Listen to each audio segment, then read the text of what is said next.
Number 10. Loki returns. Although Loki is a trickster that we all expect to return eventually, when he came back as a woman, many fans were shocked at his new form. Though mythologically speaking, Loki is known as an accomplished shapeshifter, and even in Marvel some of this is carried over. Still, the question remained of why this form? While Loki gave his own excuses, it was later revealed that he'd hijacked Sif's body to achieve his Lady Loki form, and would be forced later on to relinquish it. He would also die and return as Kid Loki, who had no knowledge of the villain his older self had been. And now, shockingly enough, but not if you're a fan of Norse mythos as I said, we have a version of Loki that can easily change between all of his forms at will. Pretty cool. Number 9. Wolverine defeats Hulk. Maybe not one of the most shocking moments per se, but definitely gave us a shocking panel. If you are wondering where one of the images on our thumb came from, that would be from Savage Wolverine number 5. Hulk and Wolverine have come to blows multiple times in the comics, but this was one of their most brutal fights, though not as brutal as their battle in Old Man Logan, in my opinion.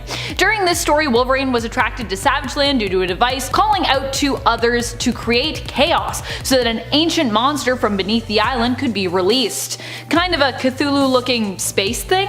Wolverine managed to get his wits about him, but was met there shortly after by an out-of-sorts Hulk. Wolverine figured the best way to take out Hulk was by pouncing on him and sending his adamantium claws clean through his brain. Alas, this didn't help that much, and the monster still escaped its prison, soaring off-world to meet more alien monsters out in space. Oh dear. Number 8. Hulk becomes immortal. We talked about Hulk's death by Hawkeye's arrow on part 1 of this list, but what we didn't talk about is how even after that shocking death, he just kept coming back. So many times in fact that it gave writer Al Ewing an idea. What if Hulk actually couldn't die?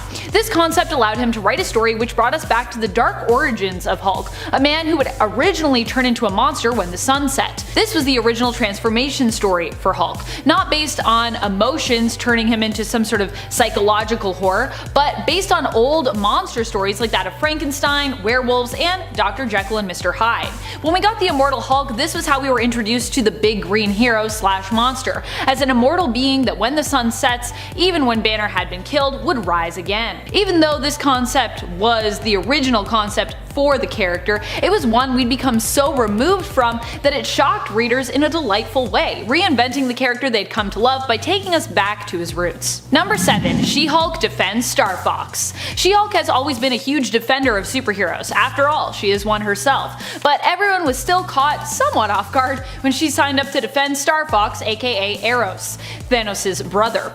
Eros had been an Avenger and a hero, but was being charged with assaulting and manipulating others using his pheromone powers of seduction.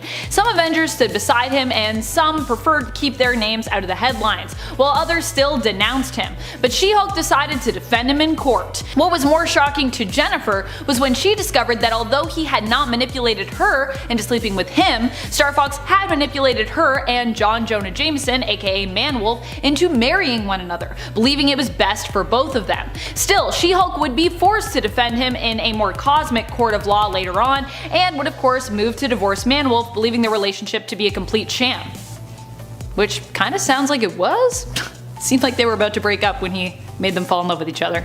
Number 6. Dr. Doom becomes Iron Man. Following the events of Doom's battle world, Doom realized that not even becoming a god had made him feel any sense of accomplishment. Feeling empty inside, Doom reflected perhaps it was his approach that had always been off, and decided to set off on a path of redemption, attempting to become one of the good guys. As a symbol of turning over a new leaf, he shed his armor and became an ally of Tony Stark, a man he'd always secretly admired. When Tony was left in a coma following the events of the Second Civil War, Doom surprised readers, shocking all of us Doom fans in a good way by becoming infamous Iron Man. As Iron Man, Doom was a force to be reckoned with, and one all villains seemed terrified of, and for good reason.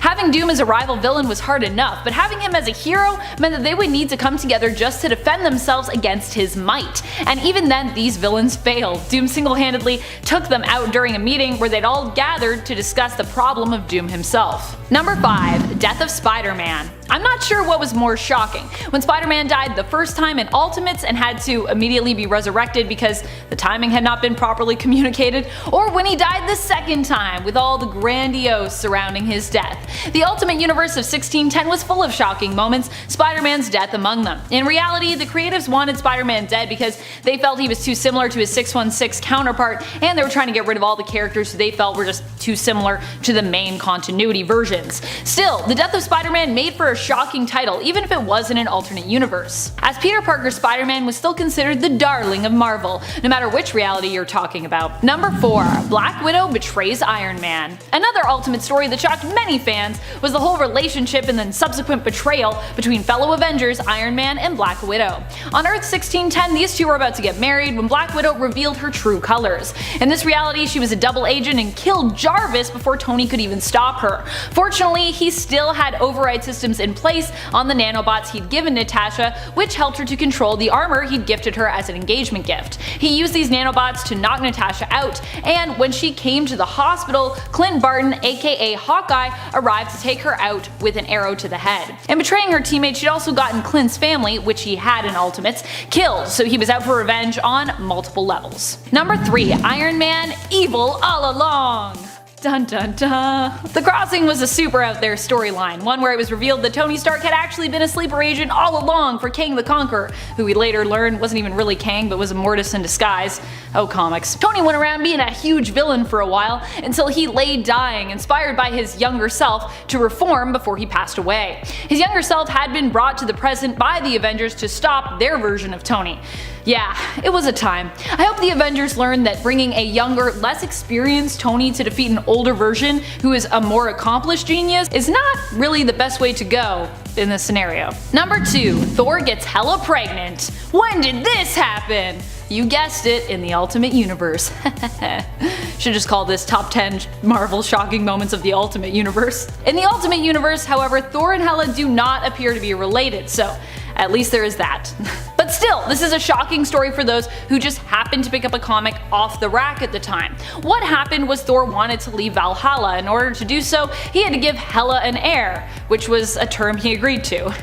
Yikes. Number 1. Return of Bucky Barnes. Bucky Barnes was one of the exceptions when it came to comic book character deaths. With most characters, there is always the expectation that the day will come where they will inevitably return, no matter how finite their death may have seemed or how many times the character has seemingly perished. However, Bucky's death was one of the few that was accepted as permanent. In truth, it had happened because Marvel wanted to move away from the idea of child sidekicks. Stan Lee especially was not a fan of that concept. In fact, you'll notice a good many of Marvel's heroes have been without kid sidekicks throughout Marvel history because of this. In 2005, Ed Brubaker made comic book history when he gave us the story of the Winter Soldier, resurrecting Bucky as a brainwashed assassin, bringing back one of the few characters who we expected to stay dead for good, alongside Marvel's Uncle Ben. But don't worry, Ed Brubaker did not bring back Uncle Ben. Uncle Ben's still pretty dead. What's more, Brubaker created an ending that could easily allow us to keep Winter Soldier or discard him based on how fans received this story. For Brubaker, the reasoning as well was that if Cap could have come back, then why couldn't Bucky? Also, we never saw him die on panel, so. Fortunately, this story that he told, while shocking, was well received, and so Bucky Barnes as the Winter Soldier returned for good. Woohoo! Number 10. Phoenix Saga. Although now we just look back at the Phoenix Saga as being a part of history, at the time it was shocking. Jean Grey merged with the cosmic force that saved her from dying in outer space, attracting the presence we have come to know as the Phoenix Force. This Phoenix Force would later be revealed to now be a part of Jean, granting her great power. She became known as having the power of a god and then turned dark and became an insane supervillain, and then she died. And she had been one of the founding members of the X-Men. This was big stuff. Of course, Jean wouldn't stay dead, which would end up only shocking readers even more in the future when she did return, especially as it meant that Cyclops would abandon his happy home life with Jean's clone, Madeline Pryor, who he had married and kinda also had a child with. Bad Scott Summers, bad Scott. Number 9. Death of Hulk. The difference between Jean's death during the Dark Phoenix saga and that of Hulk's death during Civil War II is one felt at least like it was kinda coming from somewhere. We all knew that Bruce Banner at the time had been working to cure himself of his Hulk transformation. Amadeus Cho had ended up even trying to help his friend by trying to remove the gamma radiation from Bruce and take it into himself, turning him into the totally awesome Hulk, a more emotionally balanced version of the hero. Bruce Banner even gave Hawkeye a special Hulk-killing arrow in case he ever began to transform once more, and instructed that Hawkeye should kill him should that come to pass. However, we don't really learn about this until after Hawkeye has done the deed. Instead, a tense argument with Bruce is interrupted by his swift death. Of course, Bruce Banner and his Hulk would be back, but at the moment he died, readers were likely thinking, wait, did I just read that right? Did Bruce's companion and friend Clint Barton just kill him? And yes, he did. He did do that. Even he was shocked. Number 8. Nick Fury becomes a Watcher. Basically, the story here is that the villain known as Orb, working with a few other villains, was jealous of Uatu the Watcher and decided to shoot him and steal his eye so that he could have the power of a Watcher. However, when Nick Fury found out about this tragedy, he immediately went to investigate, as he did not know who was behind the ordeal. The Watcher actually refused to tell Fury what he knew, as it was not really his role to do so, only to watch and observe, not to interfere, even when he himself had been interfered with. That is some respect right there. He's like, this is my job, that's it, even if I'm kind of bleeding and maybe dying. Because of this, Fury felt he had no choice and killed the Watcher and stole his other eye, which contained Uatu's memories, in order to try to figure out who was responsible for the previous theft and for attacking Uatu. Eventually, Fury managed to get the confession he sought and discovered the Orb was responsible. One of the other villains the Orb had been with at the time, Dr. Midas, returned to the Watcher's citadel in order to absorb even more power from Uatu's corpse. Fury overloaded him using the power of the eye that was in his possession. This resulted in an explosion that seemingly killed both Midas and Fury, but in the end it was discovered that Fury had survived. As punishment for his sins, because all of this took place in the original Sin story, the Watchers turned him into Uatu's replacement, forcing him to be the chained observer of Earth known as the Unseen. Number 7. Death of Wolverine. The death of an unkillable and one of the most popular heroes? This one caught a lot of people off guard initially, and likely helped to boost sales just from that title alone. Everyone wanted to know how Wolverine's story would end. Of course, once again, this is comics, so Wolverine's death would not end up being permanent. Because, yeah, he is one of the most popular characters, so obviously we're not going to let him stay dead. In the end, it was adamantium that was Wolverine's undoing. The very thing that had made him so tough over the years also ended up killing him. Wolverine was without his healing factor after a microverse virus deactivated it, and learned that, well, there was also a bounty on his head. While other brilliant minds rushed to fix Wolverine's healing factor, Logan was resigned to his fate, not showing any desire for having it brought back. He tracked down the one responsible for the bounty on his head, and during the confrontation ended up rushing to save Weapon X test subjects and victims from having the deadly adamantium bonding process that he had actually gone through years before. Slashing the tanks of adamantium caused him to become covered in the liquid metal, which hardened and encased him, suffocating and killing him. What a way to go. But like I said, he would return. And with random burning hot claws to boot. Never forget that he has hot claws, though they never really come up. Number 6. Civil War. Not the second one though, that one was much less of a shock, I think. But the first Civil War got people excited while also amazing them when it first came out. Captain America and Iron Man had always kind of been at odds, but they were also friends and colleagues who had worked side by side for years as part of the Avengers. The notion that these two would be declaring all-out war on the other was pretty huge, especially when it came to the politics of what was going on, where Stark was advocating for his Superhuman Registration Act, or the Superhuman Registration Act. Kinda became his later though. Which would demand more accountability for heroes and would basically make them all government agents. Iron Man believed this could help to prevent potential casualties during world-threatening situations and events. Cap, however, did not believe that superhumans needed to be restricted and stood for freedom of superhumans. In the end, Captain America looked at the damage the war had caused and decided to surrender, but was seemingly assassinated by a time-traveling bullet on his way to prison, which ends the war. I could explain more about the time-traveling bullet, but that would be a whole other video, really. Number 5. Death of the Ultimate Universe. So we all kinda saw this one coming, but it was still shocking. While the Ultimate Alternate Universe of Earth 1610 was one that had a lot of weird problem areas, it also gave us a lot of great and inventive takes on characters and some really cool moments. So despite the fact that it had kind of been run into the ground, many fans were still left flabbergasted when the line was cancelled after years of existing and being considered relatively successful. Sure, we still got to keep some of our favorite characters from 1610 like Miles Morales and the villainous Reed Richards Richards, known as the Maker, but it was still shocking to know that almost everything and everyone else from that universe was gone forever. Even heartbreaking for some. R.I.P. Ultimates. You live on in our dreams. Number 4. Spider-Woman revealed as Skrull Queen. Skrulls have been a known shape-shifting race in the comics since they were first introduced in Fantastic Four issue 2 in the 1960s, but that doesn't mean that their almost completely secret invasion of Earth didn't shock and surprise us. Secret Invasion was an event that made everyone question everything they knew. No one was to be trusted because you didn't know if who you were talking to or even thought you had known for years could secretly have been a Skrull. Needless to say, when it was finally revealed the Skrull Queen had actually been hiding disguised as accomplished Avenger and sometimes detective Jessica Drew, aka Spider-Woman, people were shocked. Even more surprising was the fact that Norman Osborn, of all people, was the one to take her out. Number 3. Gwen Stacy and Norman Osborn's ship. During the Sins Past story, it was revealed that Gwen Stacy had a secret and kinda creepy relationship with Norman Osborn. Ew. And that this relationship resulted in the birth of 2 twins. Osborn had sent Stacy to Paris to birth the 2 twins, and this all happened before, I believe, her relationship with Peter. After her death, the existence of her and Osborn's children remained unknown to Peter, but Osborn convinced the twins, whom he raised in secret, that Spider-Man was both their father and also responsible for their mother's death, turning them into his own minions and goblins. This whole story is pretty shocking and is very icky. Number 2. Captain America becomes Hydra Supreme. The Cosmic Cube became a sentient entity resembling a little girl known as Kobik. S.H.I.E.L.D. had hoped to use the shards that created her form to manipulate reality as they saw fit. Unfortunately, this plan did not work out for them. Red Skull managed to influence the girl into warping reality to turn Captain America into a long-time Hydra sleeper agent. And so we got the shocking story where it was revealed that all this time Cap had been working for the evil organization of Hydra. That one panel where Cap says, "Hail Hydra?" Yeah, that was a real thing that happened. Cap would actually succeed in infiltrating and conquering the United States government, becoming the reigning Hydra Supreme, but would later be defeated by main continuity Captain America, who still lived within the Cosmic Cube. This version of Cap would return and defeat his alternate evil self.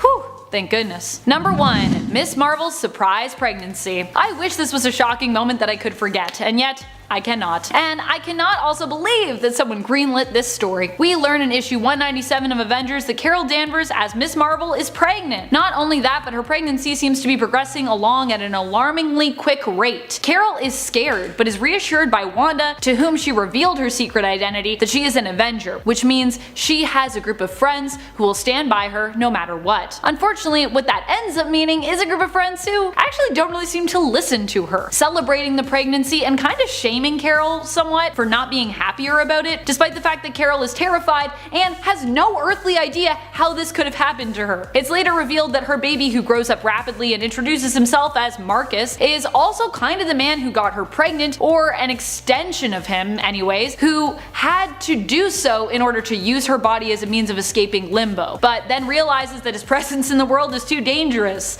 What a great plan you had. He ends up returning to Limbo, but Carol for some reason decides to come with him so that he won't be alone. At no point do the Avengers really listen to Carol or check in with her or try to help her when she's obviously being manipulated by Marcus, who even confesses that he manipulated her to begin with. Thankfully, Chris Claremont at least wrote an Avengers Annual a year later calling out how shockingly bad this story was. Thank you, Claremont. Number 10. MJ is killed! Peter gets a hook hand. One of the most shocking series around is JJ and his son Henry Abrams' Spider-Man miniseries from 2019. Well, it started in 2019. It is only 5 issues long, but has been delayed longer than I even thought possible for a series like this. Number 4 is finally set to come out September 23rd, and 5 has been pushed from its original release of January 2020 to November of 2020. Yikes, that's a huge delay. This series starts off with a bang and is filled with tons of interesting shocks. Mary Jane dies pretty much right off the bat, killed by the villain we later come to know as Cadaverous, and causing Peter Parker to retire and abandon their son Ben, leaving him in Aunt May's care. Which is pretty crazy because Aunt May was already pretty old when Spider-Man started, so yeah. And when Peter Parker does return, he's got a moody look, a beard, and a hook hand. That is some kind of something. Peter with a hook for a hand in a world where we have super advanced prosthetics and where he's friends with genius level heroes like Tony Stark and Reed Richards and, you know, is a genius himself. and I thought I'd seen everything. Number 9. Mutant Massacre. This shocking crossover event actually was so startling and well received that it effectively worked to help boost comic sales for the series involved. It follows the story of the mysterious villainous group of mutants known as the Marauders, who we'd later learn were working for the evil Mr. Sinister, as they attempt to murder the entire mutant community known as the Morlocks, many of whom have grotesque physical mutations which cause them to be rejected by society, a group whom Futurama likely took its inspiration from when it comes to their own sewer mutants. The Marauders succeed in their mission, killing hundreds of Morlocks during this gloomy attack, which would later be referred to as the Mutant Massacre. This story also featured a particularly shocking moment when the X-Factor come face to face with the Marauders, who crucify the mutant Angel. Yikes. Number 8. Lizard eats his own son. A reformed Dr. Curt Connors would find himself becoming the Lizard once more. In the story Shed, the Lizard finally managed to kill Connors' consciousness, taking on a new mantle, Shed, and causing Connors to no longer be able to fight back against those animal instincts. Now, how did he do this? Well, by eating Kurt's son, Billy. That's right, Curt Connors as the Lizard basically ate his own son in a comic.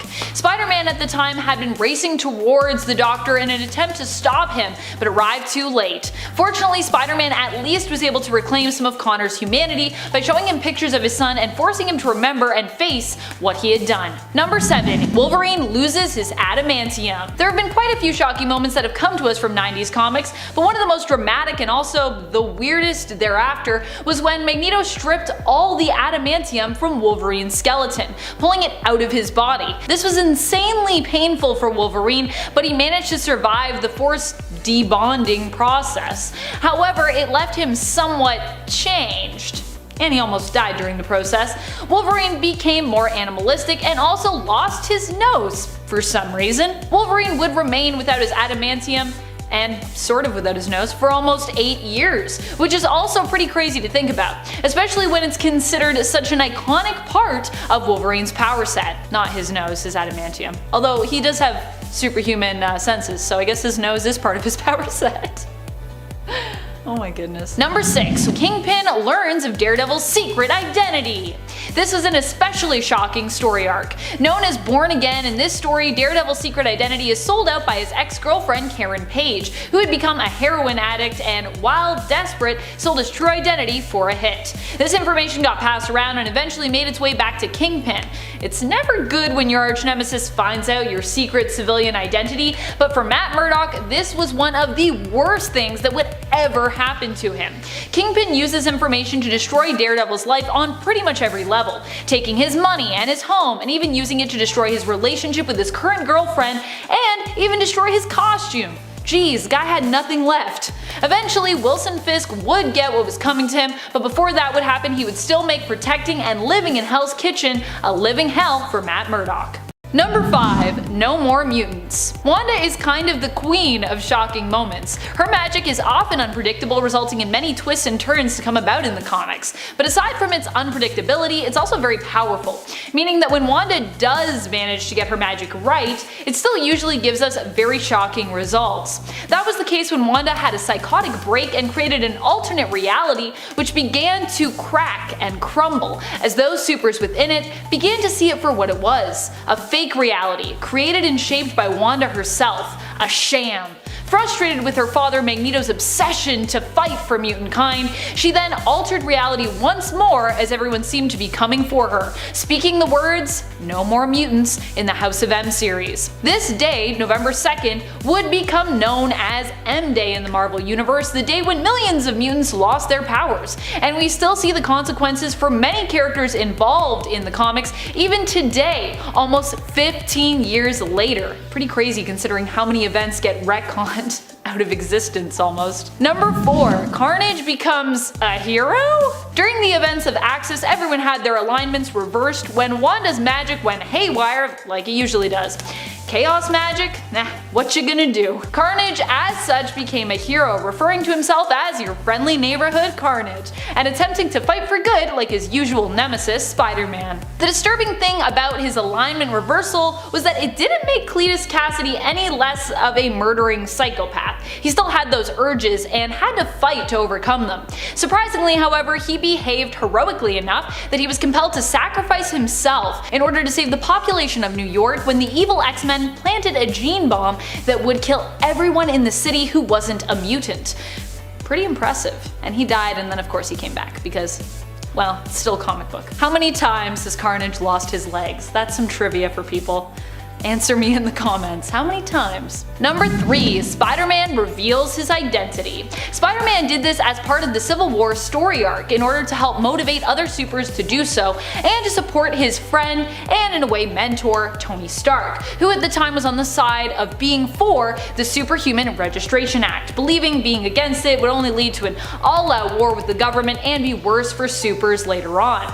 This was one of the most memorable and shocking moments of that event, outside of, Tony and Cap full on fighting one another and going to all-out war. Spider-Man revealed his secret identity to the world during a press conference, prompting his boss at the Daily Bugle, J.J. Jameson, who had always considered Spider-Man a menace and an enemy, to promptly fire him. His unmasking also gave Iron Man and his supporters the fuel they needed to build concentration camps in the negative zone for non-registered super folks.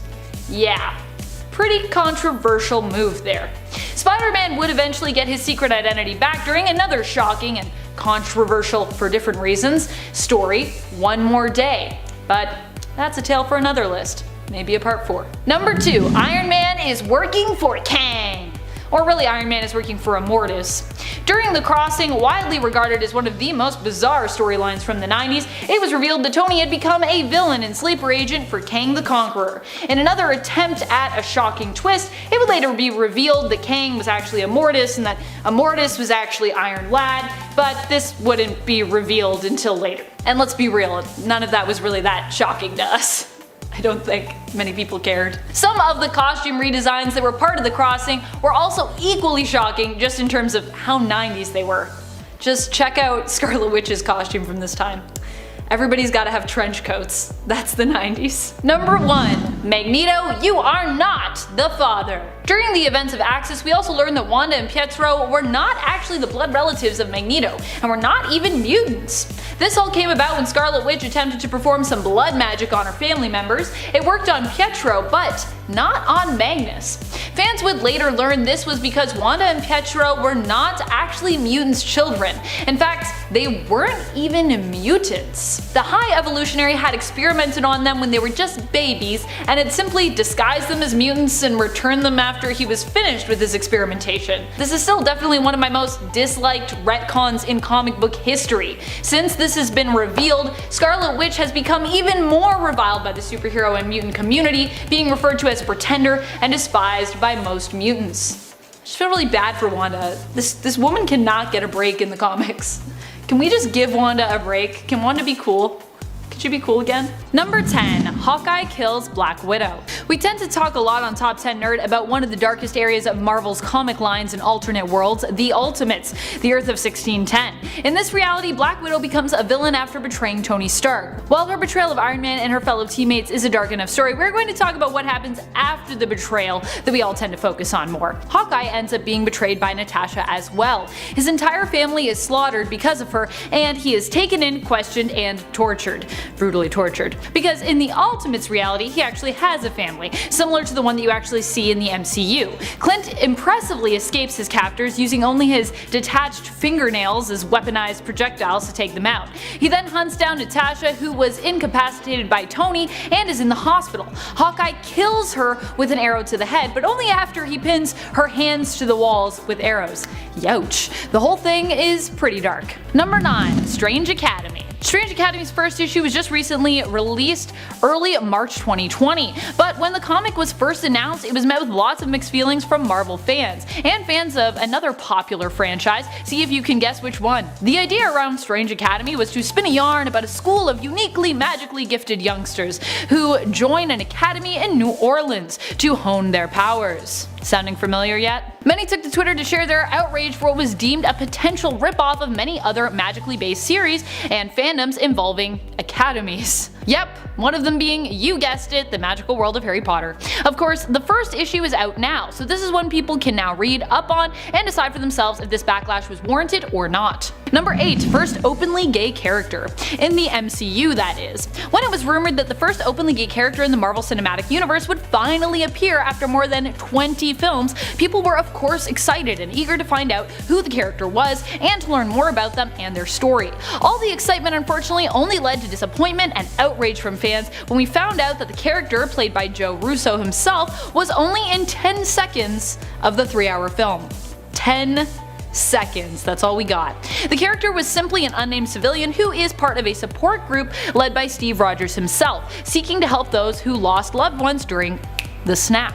What do we discover about him? Well, we discovered that he simply lost his partner and is trying to get back into dating again. He had no importance in regards to the main narrative, and while the filmmakers had good intentions when it came to including an openly gay character, his lack of substance or importance made people feel like Marvel was merely pandering. People had been looking for more meaningful representation. Though Kevin Feige and the Marvel and Disney team responded to the backlash, assuring fans that more genuine overall diversity in the world of supers could be expected in the next phase. Number 7. Quicksilver dies. Quicksilver is known for being one of the fastest, if not the fastest person in the Marvel Universe. His need for speed has saved the Marvel Universe more than once, and he's a popular and well-known character and stable among the superhero community. And yet, in the Marvel Cinematic Universe, he was reduced to death by bullet. Yep. A guy who in the world of Fox Marvel X-Men can apparently move fast enough to save the entire occupants of the X-Mansion, Fish included, from an explosion as it is in the midst of happening. Really? Really, Disney and Marvel? Really, you gonna do them like that? Number 6. Iceman comes out. Okay, so you know me, I'm all for having gay characters and supers in the Marvelverse. I'm even for retconning some characters' sexual orientations to provide a more diverse cast when it comes to some of our original super teams' makeup. Because, you know, they were all really straight at the beginning there, because it was the 50s and the 60s. But this retcon got a lot of backlash for a reason that I would say is pretty understandable. Not what was being done, but really more how it was done. A common complaint among Marvel fans when it comes to decisions and retcons that are made for our most beloved characters. The fact that a younger Bobby Drake and a younger Jean Grey from the past had to convince him of his sexuality was weird.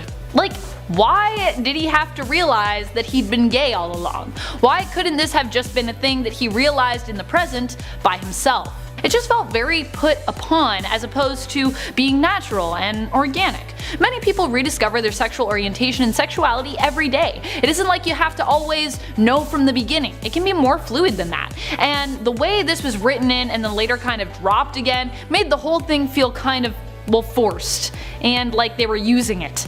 Like I said, I like that they made this choice, but like many, I wish that they'd executed the moment of revelation with a bit more grace, and not by saying that if you aren't in love with Jean Grey, you must be gay. Not everyone has to be in love with Jean Grey, guys, okay?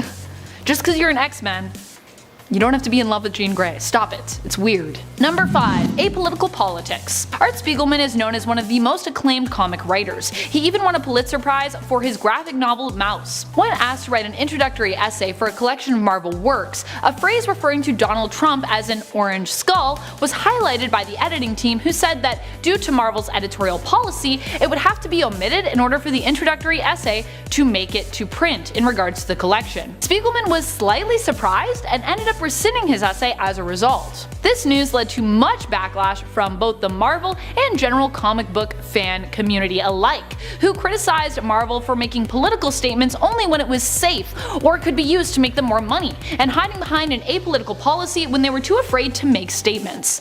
Let's not forget that Marvel themselves created a villainous version of Trump in 2016's Spider-Gwen annual, known as MODOK, and yet they can't have that phrase in an essay.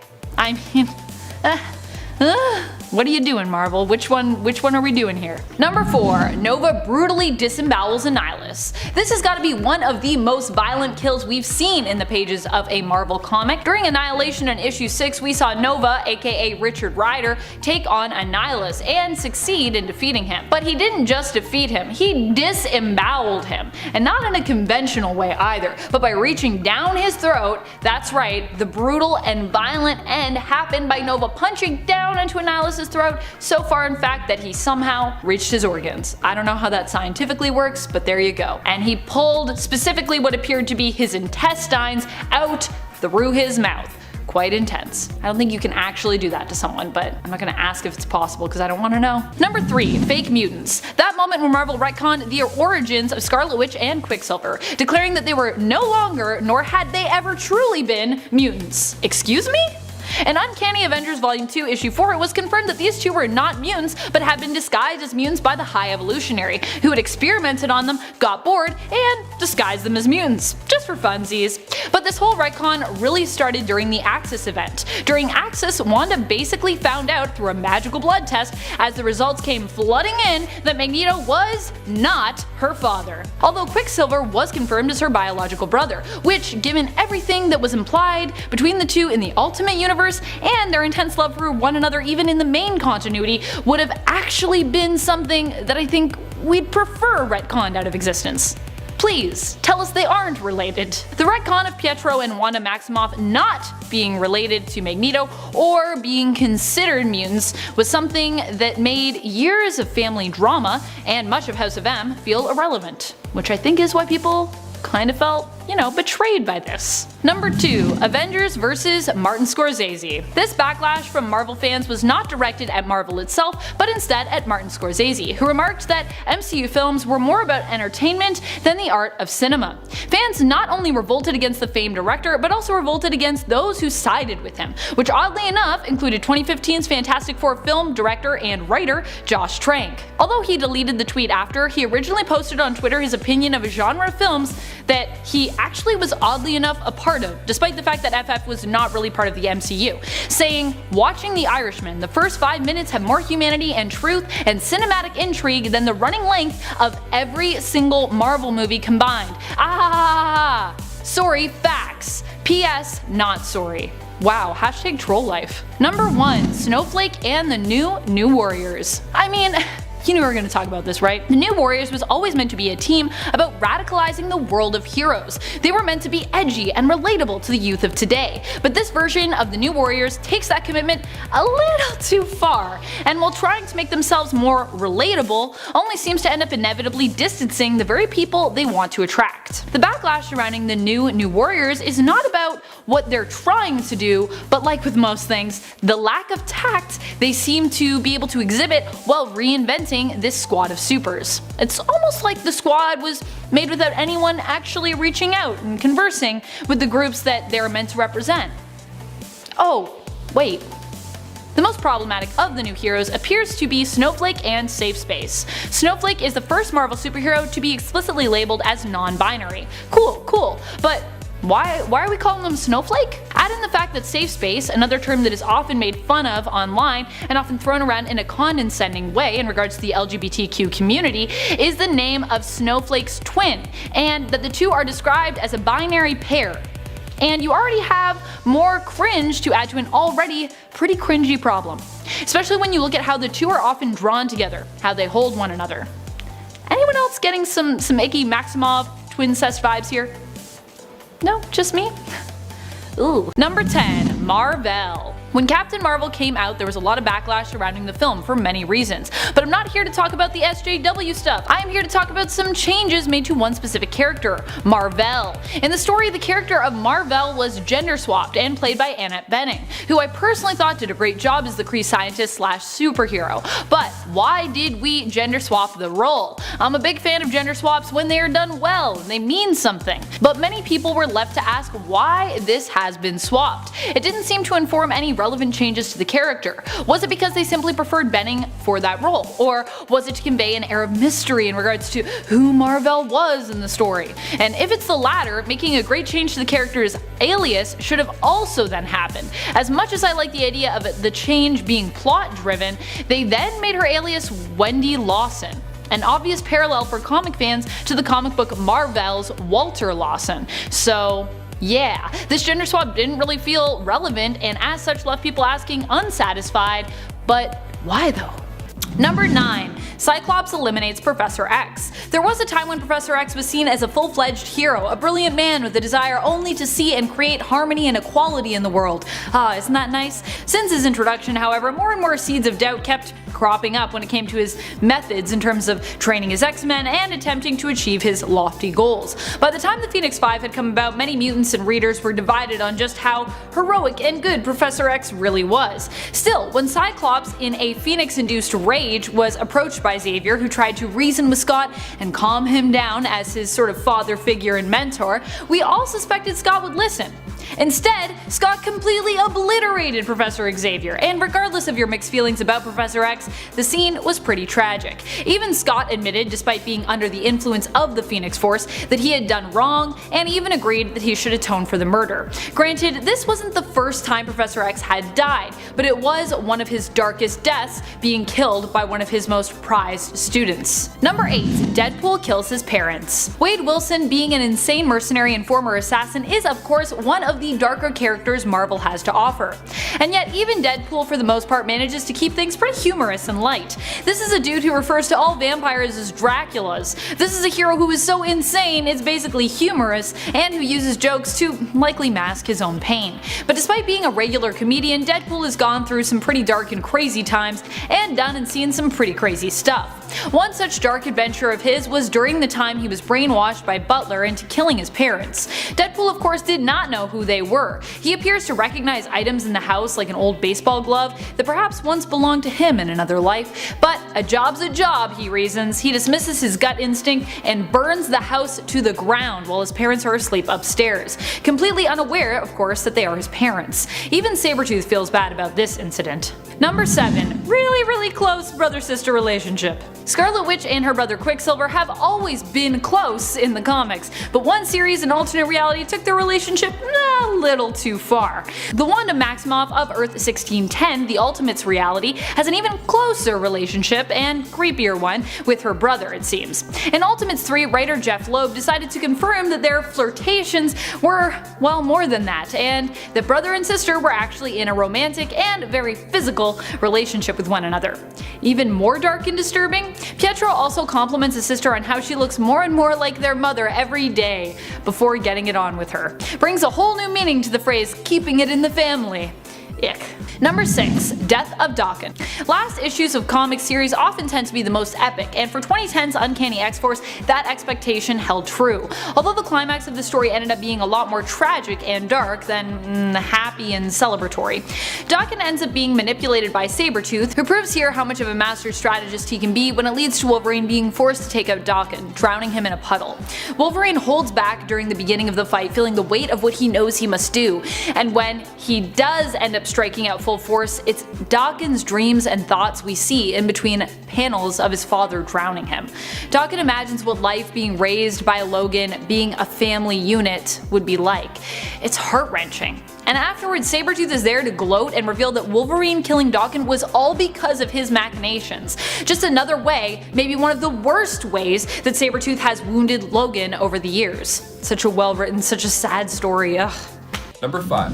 Itsu Akihiro. So last video I did was on the many romances of Wolverine, and most of the ladies in Logan's life end up meeting a dark and cruel fate, like Itsu Akihiro, the woman Logan met while he was in Japan after World War II. She was living in Jasmine Falls and met Logan during his 4th year of training with Bando Saburo, who at the time was teaching him how to be a man and leave the warrior nature in his past. Now the two had fallen in love at this point, and shortly after she was expecting a baby. So one day Logan was proving himself worthy of being a man, and more importantly as a father, during a combat exercise. And then an explosion caught him off guard and one of his claws popped out and he accidentally stabbed a villager. And then he was banned from the village. So then he went to go say goodbye to Itsu in their home, and he found her dead. Now who's to blame here but again the Winter Soldier? Yep, he was acting under Romulus's order in order to get Logan out of hiding and back to Madripoor. And let's just say, the plan kind of worked. Number 4. Zombieverse. Another alternate world, and in this case slew of series, that managed to be even darker than Old Man Logan belonged to the place we refer to as the Zombieverse, or the alternate Earth of 2149. Here all of your favorite heroes have died or been replaced by zombies, or likely a little bit of both. This reality is where we saw Spider-Man eat Aunt May and MJ, unable to stop himself from killing them. We also see She-Hulk eat Valerian, Franklin Richards, the children of her teammates and friends from the Fantastic Four. It's also the alternate world where Hank Pym's Ant-Man keeps Black Panther alive so he can slowly saw off pieces of him and eat them while they're fresh to satiate his hunger. Ugh, the Zombieverse it's really something else. I have to go there so often and I'm just like, man, sometimes I wish I could just not go there. Number 3. Hydra Cap. Captain America is known for being one of the most good, most noble characters that Marvel has. He's kind of like Marvel's Superman when it comes to ideals. He stands for liberty, freedom, and justice. He's got a bit of a classic honesty to him as well, being a hero sort of launched out of time or displaced out of time. So it shocked everyone when it was revealed that he was a long-time sleeper agent for Hydra, dun dun dun, and had been playing us this whole time. Of course, he hadn't. Well, he had, but it wasn't necessarily by choice. Reality had been altered when an organic, child-appearing version of the Cosmic Cube, known as Kobik, was influenced by Red Skull, and then attempted to revive a dying Steve Rogers, turning him into, you know, the Steve Rogers that we had when he was part of Hydra. Alternate Steve Rogers. Number 2. We're in the endgame now. When Thanos was revealed to be the biggest bad that the Marvel Cinematic Universe had yet to face, the supervillain who'd been plotting in the background of the film since almost the beginning, we were all pretty confident that all of our heroes united could take him down, right? If not, we were waiting for the teased-at Adam Warlock to appear out of the sky and Deus Ex Machina us out of this mess. But in the Avengers film Infinity War, that is not what happened. Instead, Thanos showed up and with the help of his goon squad, the Black Order, ended up managing to defeat Earth's mightiest heroes and get his hands on the Infinity Stones. Thor arrived just in time to stop him, but keeping things PG with his aim and targeting Thanos' chest instead of his head, well, that would come back to haunt him. Thanos managed to also defeat Thor and snap 50% of the universe out of existence, giving us some of the darkest times our heroes had seen yet, and some of the saddest death scenes in the MCU when we lost teenage Groot and Peter Parker. Sad. Number 10. Venom's deadly French kiss. Venom is already known for being a brutal and twisted character in general, especially when he acts as a villain. Yet he's still one of the most popular characters around, no matter his alignment. In 2003's Venom in issue 11, we saw him take on the Thing from the Fantastic Four, and use a weird talent we didn't really need to know that he had. Venom is attempting to drag away Spider-Man's unconscious body when the Thing bursts through a wall, aiming to prevent him from doing so by tackling him. Venom responds by telling the Thing it's blobberin' time and shoots out his tongue, essentially giving the Thing an immobilizing and disturbingly painful looking French kiss. Fortunately, Human Torch comes in on the next page to put a stop to Venom, but this graphic image won't be as easily burned away. In fact, just the opposite. It'll be burned into your mind. The cover of this issue says it all, featuring just Venom's long and slimy looking tongue.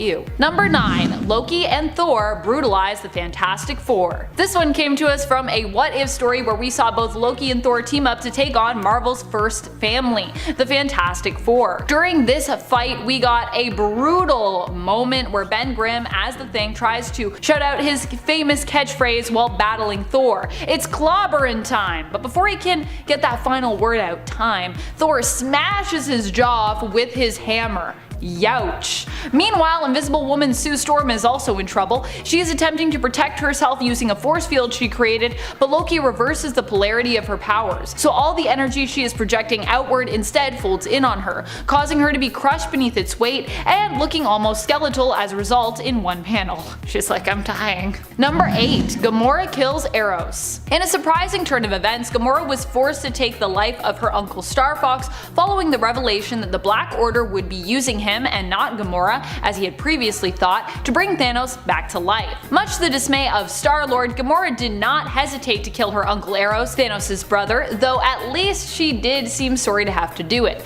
But if it meant preventing Thanos' return, well, then she was more willing to do the deed, stabbing Star Fox right through the chest with her sword. Number 7. Kitty is forced to kill Wolverine. Kitty's kills can be pretty gruesome when they happen because of her phasing powers. In this story, Kitty was forced to kill Wolverine when he couldn't be saved from being used as Hydra's brainwashed agent in What If: Wolverine, Enemy of the State. Wolverine has been teleporting in, assassinating tons of Hydra's opponents, aka superheroes, and teleporting out. A team is then pulled together to finally take him down, and one of that team's members, Kitty, is one of the few left at the end. She tries to reason with Wolverine, but when that fails, is forced to phase her arm through his head, turning it solid just before Wolverine slices it off. Wolverine is dead, Kitty's without an arm, and likely every reader was either left with a shocked look on their face or tears in their eyes, or both. Number 6. She-Hulk tears Vision in half. This was during one of the times in Marvel history where Scarlet Witch basically went crazy, believing the whole world to be against her and taking it out on them. During the Avenger Disassembled storyline, she was blaming the Avengers for the loss of her children, which she had altered reality to create, as, you know, Vision, her husband, was not actually capable as an artificial life form of fathering children. Wanda decided to attack the Avengers, but indirectly. She appeared to send an altered Vision to do so instead. Her influence also caused She-Hulk to go into an uncontrollable rage. When this happened, She-Hulk saw Vision as the main threat and so ripped him in half. Of course, Vision would later return. This definitely wasn't the end for him, and the two would even reconcile. But just seeing this happen in the pages of a comic was still pretty intense. Anytime someone gets ripped in half, it's pretty intense. Number 5. Hulk gets indigestion. In the alternate timeline that belongs to Old Man Logan, we witness a potential future where Logan lives on land with his wife and 2 children that is owned by the Hulk Gang. The Hulk Gang are multiple generations of Hulk's inbred family. Bruce himself is still alive and demands doubled rent from the Logans. Old Man Logan sets out to collect this rent before the due date when his family is threatened, but unfortunately does not make it back in time, despite him actually arriving early in regards to their originally agreed upon date. Logan finds his family has already been killed in his absence and sets out hell-bent on revenge. Unfortunately, Logan doesn't seem to be much of a match for Hulk, who devours him. Of course, Logan may have actually been counting on that happening. While Hulk's body attempts to digest him, Logan pops his claws and cuts his way out of Hulk's stomach. We have seen Wolverine attempt this move a couple of times in the comics, but it doesn't get any less gruesome anytime he does it, especially with Steve McNiven on pencils. Number 4. Hail Hydra. As much as there was a lot to love about this event, there was also a lot that people were left hating. Captain America ended up being revealed as a longtime Hydra sleeper agent, which was amazing considering how many times he'd publicly fought against Nazis and Hydra, only to be revealed as one of them. This is a big part of Cap's character. Of course, this mentality and plot wouldn't stay permanent. I mean, could you believe if it had? Nope, it was all a dream. Well, not quite a dream, but more an altered reality that happened as a result of some tampering with the Cosmic Cube. However, because it was so against Cap's character, this change created a lot of uproar in the comic community, with people either loving or hating this whole adventure regarding Cap and everyone else that was involved. I think the other thing a lot of people were upset about was the fact that this story felt like it was simply made for shock value, made to shock people into buying comics, because how could Cap be a Hydra agent? What's going on? You just had to find out, which honestly made the whole controversy just a little bit worse. Shock value for comics, I get it, you gotta sell comics, but also, really? Like, that's very shocking for people that are huge fans of Captain America. Number 3. Wolverine kills everyone. Not intentionally though. In this instance, he was tricked. During Mark Millar's Old Man Logan limited series, it was revealed that Mysterio tricked Wolverine into killing nearly everyone in the X-Mansion. The staff, the students, his fellow colleagues, the X-Men. There were even more deaths as the supervillains took over the world, leaving us with the dystopian future that we see in this series, but by far, the thought of Wolverine slicing up everyone that he ever considered to be close enough to consider family, believing they were intruders and that he was protecting his own fellow mutants in doing so, is shocking. Also just him holding Jubilee, I was like, no! Number 2, Black Panther becomes zombie food. In the Marvel Zombies world, Black Panther was one of the sole survivors when the zombies first attacked and turned most of his friends into zombified versions of themselves. One such former friend, Hank Pym, actually just managed to trick T'Challa into coming with him. Or, well, he almost did. He just almost. So close. Either way, Hank managed to incapacitate T'Challa, having already begun to change himself. He used Black Panther, his friend, as a food source, keeping him locked away and alive, sawing off pieces of him and slowly devouring him. Fortunately, Black Panther would escape and even become the leader of a land of survivors, although he would eventually turn into a zombie himself much later on. But that's a story for another time. And number 1, President JFK. Why, of course this should be number 1. So in the Days Gone By storyline, the end of Volume 5 of Captain America, he recalls those Winter Soldier years as the dark days, a time where there were no birthdays, just a lot of death and killing. Too much to ever forget, is what he says. Now, amongst those that he took out, it was suggested that he took out the 35th President of the United States, which is a pretty big name to go for. So the Soviets send their top ghost assassin to disrupt global politics. Even in the MCU, this is the same. Even the actor that plays Bucky Barnes, Sebastian Stan, has said in an interview how much Steve can forget Bucky, mentioning that Steve was cool with the fact that Soviets have had his best friend brainwashed and then forced to take out the president. He's like, yeah, it's cool. It wasn't really him. He was just kind of, backseat. He actually returned as a zombie amongst other zombified US presidents, which is just insane, the fact that they do this in comics. Kicking off the list at number 10, Bucky's death. Of course, why not start at the beginning after all? So, near the end of World War II, Bucky and Cap were trying to disarm a bomb on a plane while taking down Baron Zemo in the meantime. The bomb went off, hurling Steve Rogers and Bucky into freezing cold waters. And for Cap, well, he came out of this pretty easy, as we all know. He remained frozen, just hanging out. Bucky, though, good old trusty sidekick Buck, Bucky wasn't so lucky after all. His body fell into the freezing waters, and at the time, a Soviet spy submarine was in the area crossing the English Channel, so they scooped him up. Why not? It's like Alaskan crab fishermen, but with, assassins. So they fixed him up a fancy new metal arm, brainwashed him, and turned him into a brutal assassin. He has all these incredible abilities that make him a fierce fighter, but he doesn't remember how he knows these things, making him a deadly assassin and a pretty badass villain.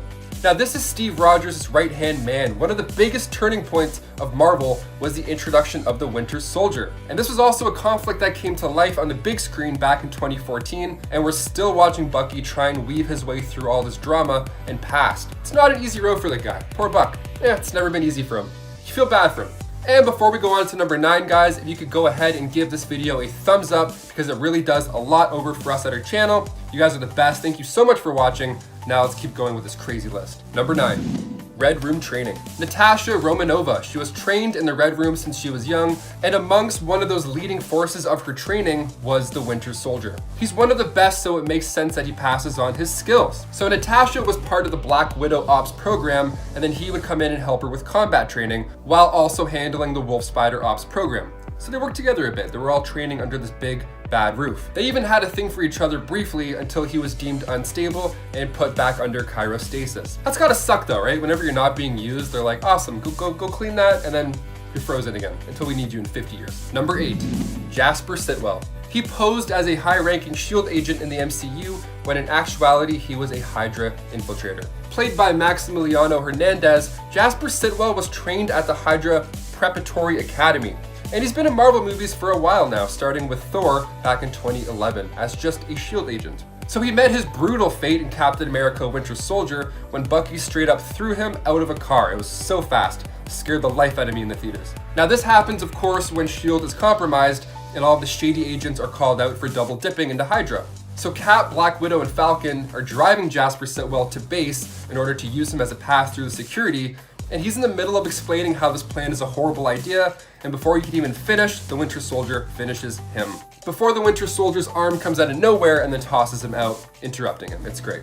Number 7, Stiltman. Stiltman, okay, now he may not be the coolest villain by any means, and this is coming from a guy who basically is a Stiltman himself. I mean, I'm a tall dude, it's tough. You bump your head on stuff a lot, you gotta kind of duck. I have back problems now because I duck too much. That's the life of a Stiltman.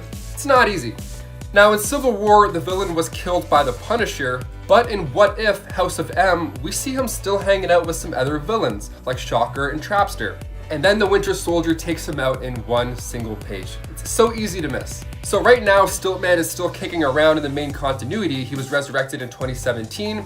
So let's just hope the Winter Soldier is the one to take him out again. I mean, after all, it was done so quick. I mean, probably didn't feel much. I'm sure a good amount of people would miss this while they were reading this What If comic. It happened so fast.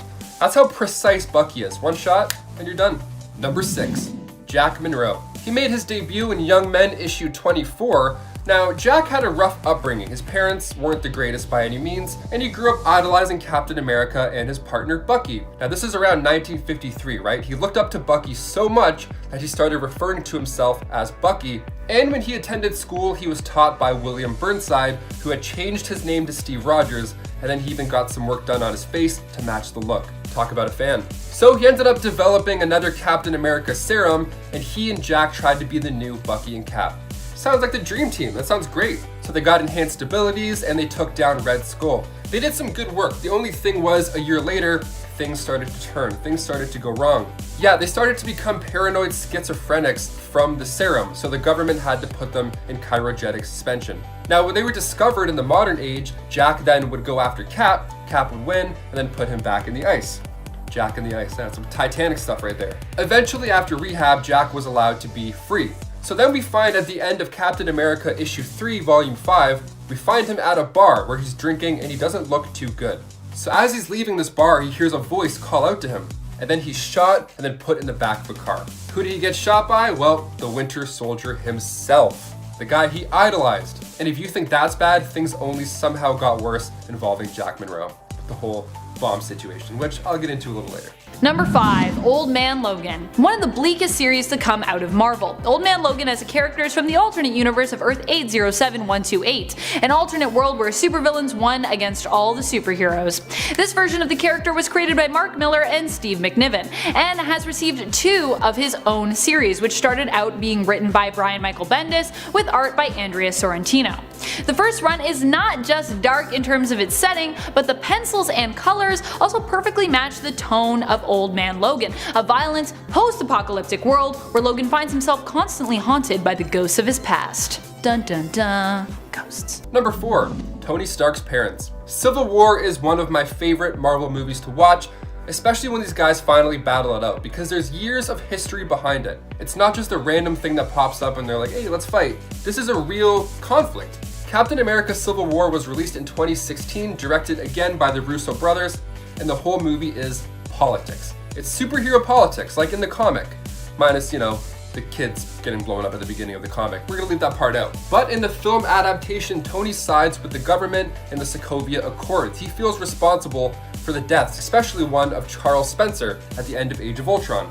And Steve, he just wants to protect Bucky. He knows that he's brainwashed, and freedom throughout the team certainly wouldn't hurt as well. Now eventually, due to Baron Zemo's sneaky little work, he gets Tony in the same room as Steve, and then it's revealed. The true reason behind Zemo's plans with the Winter Soldier was to break apart the Avengers by showing Stark footage of a brainwashed Bucky assassinate Tony's parents. And he did it in order to steal the super soldier serum, so he took out his parents and then made other super soldiers. This should count as like a twofer right here. It's a pretty wild moment. It's super dark, probably the darkest that the MCU is going in terms of like actual death and human conflict. And then the next 10 minutes in that movie were treated to Tony just trying to take out Bucky for what he did, while Steve intervenes trying to keep it cool. And then we all know where that ended up. So yeah, Bucky was kind of the reason for most of the Avengers to break up. Should be number 1, there we go. Number 3, Mother Knight. Susan Scarborough made her comic book debut in Captain America issue 123. So Susan and her brother were stage hypnotists who turned to crime, which I feel like more supervillains should definitely do. Hey, if you can do magic or anything like that, for sure be a villain. If you can make something disappear, you've done it. You're now a villain. Congratulations. So yeah, they used hypnotism to put together an army. I already love these guys. Awesome. So she would take over gangs with hypnotism, which sounds like the funniest thing ever. And of course, at one point, she tried to turn over S.H.I.E.L.D. and take control. But luckily, Captain America wasn't gonna let her little magic hypnotist trick work. No. So soon she became known as Mother Knight, which sounds cooler, definitely. And she started working her way up and got close to the Red Skull. She liked him. He didn't like her, not like that, There was no hypnotism that was turning his heart this time. Then in part 3 of Captain America Out of Time, Union Jack finds the Red Skull men in the London Underground not alive, and one of those bodies, amongst them, was Mother Night. It was of course revealed that this was the doings of the Winter Soldier after the fact, and in order to show how dangerous this villain was, he needed to take out this hypnotist villain that has been around for 30 years. 30 years, and it's like, hey, Bucky took him out. I lied. Number 2, Neil Tapper. This all goes down in issue 6 of Captain America, or part 6 of the Out of Time storyline. So Neil Tapper, right, he was an agent at S.H.I.E.L.D. who had a fling going on with Sharon Carter. Then they split up and Sharon went missing in Philadelphia during a mission to find Jack Monroe. Yeah, this is the same Jack Monroe that I said up there. It's got a lot of layers to it. So Neil Tapper and Nick Fury weren't getting along at this point. Neil thought that Nick wasn't doing a good job with handling Carter's disappearance, and then Fury, being Fury, gave him a stern talk, and then he joined in on the search in Philadelphia. So Sharon was found by Cap. She was with a group of bad guys, which there was also a bomb involved there. So Neil tried to deactivate the bomb, but it went off anyways. This whole bomb, this Bucky bomb thing, it's like no matter where you go, this guy's gonna be the cause of your death. Number 1, Pop goes Doctor Strange, or his head. Ew. For this gory moment, we head to Ultimatum. I know, I'm sorry, but sometimes we gotta go back there. Now in Ultimatum, Doctor Strange took on an enemy that we've seen him battle multiple times before in the comics, Dormammu, and usually win against Dormammu even, but not this time. This time it was Dormammu who reigned victorious after using Doctor Strange's cape to strangle him to death by wrapping tightly around him. So tight in fact that Strange's head exploded. There are a lot of cons for wearing capes in a fight in terms of practicality, I know this, but this has got to be one of the most horrific instances of one that I've ever seen in the comics.